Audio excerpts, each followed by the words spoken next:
Oasis have adequately planned for the merger of these two schools? And what did you recognise could be the problems of bringing these two schools together? Okay, can I just do the first part?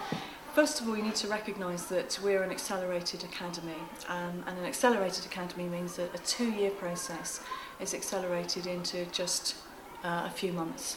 And I and my team around me have worked night and day, and I mean that quite literally, to make sure that everything is in place. What people don't see is the phenomenal amount of bureaucracy that sits behind the opening of an academy. We inevitably were up against exceptionally tight deadlines.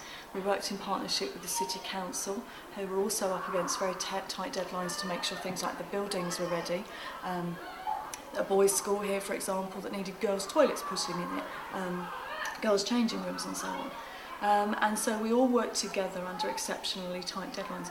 Of course we'd have liked more time, everybody would have liked more time, but there was a reality about what we were choosing to do, and I'm very confident that all the educational framework was fully in place.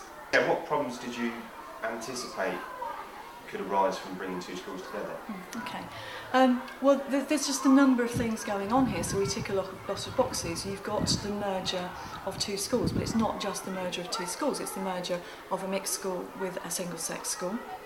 It's the merger of two schools who have been the participants in a rather acrimonious secondary school review, which, as you well know, has gone on for a very long time. So we have some very damaged and hurting communities that are around us, and inevitably re-establishing the confidence of that community has to be the number one priority. And in our Academy Development Plan, which has 9 strategic steps to it, that is our number one priority, re-establishing the confidence of the community.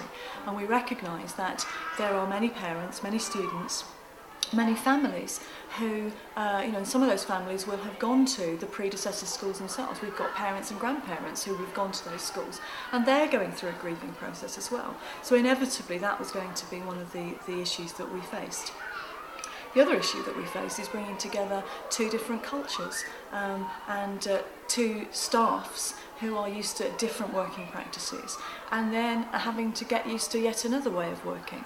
And so the transition for the staff has been quite complex. Do you think that your integration plans or your planning has worked? I think there's been a huge amount of integration work that's been done highly successfully by particularly my senior team and by Juno Hollyhock, who you may know. What people predicted was that there would be this huge gang warfare between Woolston and Grove Park. That has absolutely, categorically not happened. I have not dealt with one incident where there has been any territorial warfare.